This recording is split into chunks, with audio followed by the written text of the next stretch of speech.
CSY commerce classes में हूं Tabitha और हम लोग कर रहे थे ऑर्गेनाइजिंग चैप्टर।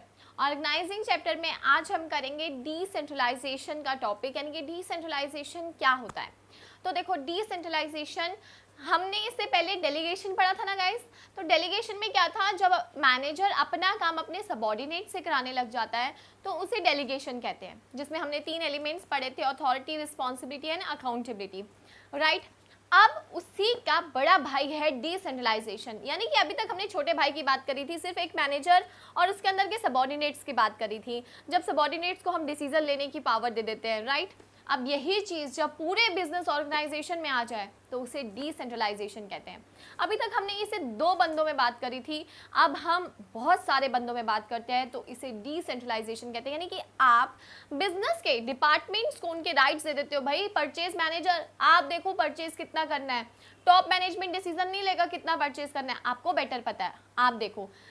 इसी तरीके से आप प्रोडक्शन को वो देते हो कि आप बताओ कितना आप प्रोड्यूस कर सकते हो। हमें थोड़ी पता है कि कितना आप प्रोड्यूस कर सकते हो, आपकी कितनी कैपेबिलिटी है कि आप 1 महीने में कितना प्रोडक्शन कर सकते हो, ठीक है। तो आप ये यहाँ क्या कर रहे हो, आप डिपार्टमेंट्स को उनके राइट्स दे रहे हो कि आप डिसीजन ले सकते हो, यानी कि डिसीजन मेकिंग पावर उन लोगों को दे रहे हो, जिसे डिसेंट्रलाइजेशन कहा जाता है। तो डिसेंट्रलाइजेशन और डेलीगेशन में बहुत छोटा सा डिफरेंस है कि डिसेंट्रलाइजेशन मल्टीप्लाई बाय मैनी होता है, जबकि डेलीगेशन जो होता है वो मल्टीप्लाई बाय 2 होता है। यानी कि 2 लोगों के बीच में जब हो रहा है तो डेलीगेशन है, जब बहुत सारे लोगों के बीच में हमने उनकी अथॉरिटीज दे दी तो डिसेंट्रलाइजेशन है।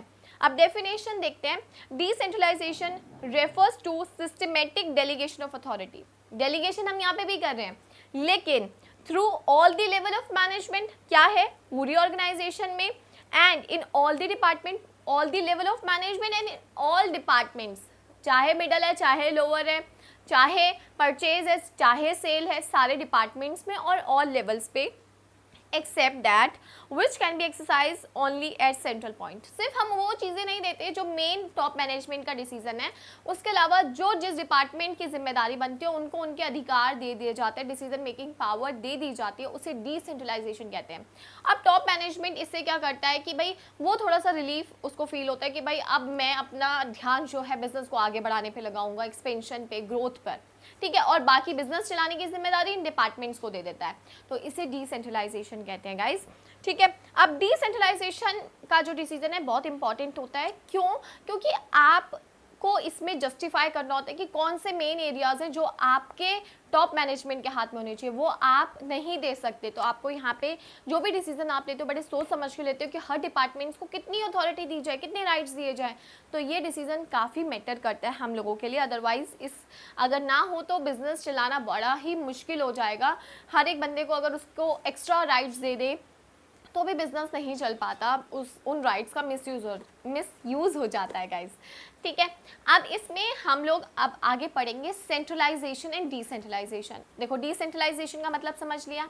सेंट्रलाइजेशन क्या है, सेंट्रलाइजेशन होता है कि टॉप मैनेजमेंट सारे डिसीजन अपने हाथ में रखता है कि भाई आपको कहीं जाना है पहले मेरे से आके पूछो, आपको कुछ लेना है पहले मेरे से आके पूछो, ये क्या है, सेंट्रलाइजेशन है। Centralisation of decision making authority by the top management, यानी कि concentration of decision making authority by the top management is called centralisation. जब डिसीजन मेकिंग की पावर, अथॉरिटी किसके पास होती है, टॉप मैनेजमेंट के पास होती है, तो उसे सेंट्रलाइजेशन कहते हैं। और जब वो decision making power, authority spread कर देता है थ्रू आउट दी ऑर्गेनाइजेशन तो उसे डिसेंट्रलाइजेशन कहा जाता है।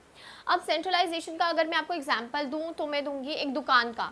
दुकान में देखो, अगर जो मेन शॉपकीपर होता है, ऑनर होता है, उसके पास पूरे राइट्स होते हैं। जो उसकी दुकान में छोटू लड़का काम कर रहा होता है, तो छोटू इसको सामान देना है, छोटू ये दे दो, छोटू वो दे दो, वो छोटू अपनी तरफ से कोई डिसीजन नहीं ले सकता जब तक कि उसका शॉपकीपर यानी कि मेन ऑनर ना बोले, राइट गाइस। जैसे नॉर्मली नाम क्या होता है, रामू, रामू ये कर दो, रामू वो कर दो, राइट।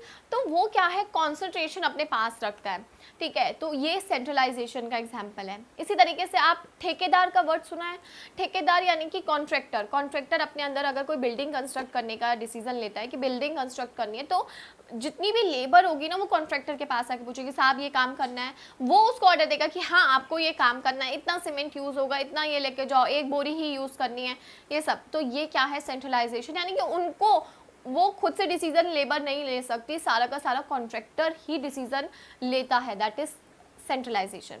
अब देखो बिजनेस की जब हम बात करते हैं तो बिजनेस बड़े लार्ज स्केल पे होता है, तो कॉन्सेंट्रेशन करके ना भाई बिजनेस नहीं चलता, ठीक है।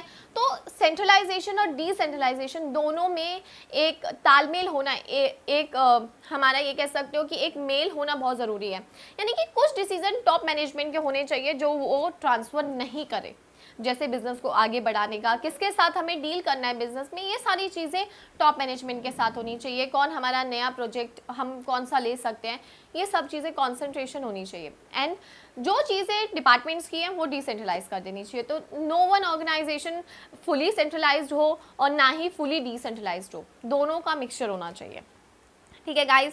सो इसके लिए क्या लाइन है, an organisation can never be completely centralised और डिसेंट्रलाइज्ड, ठीक है। तो अब हमें सेंट्रलाइजेशन का और डिसेंट्रलाइजेशन का मतलब समझ आ गया है, डेलीगेशन का भी आ गया है।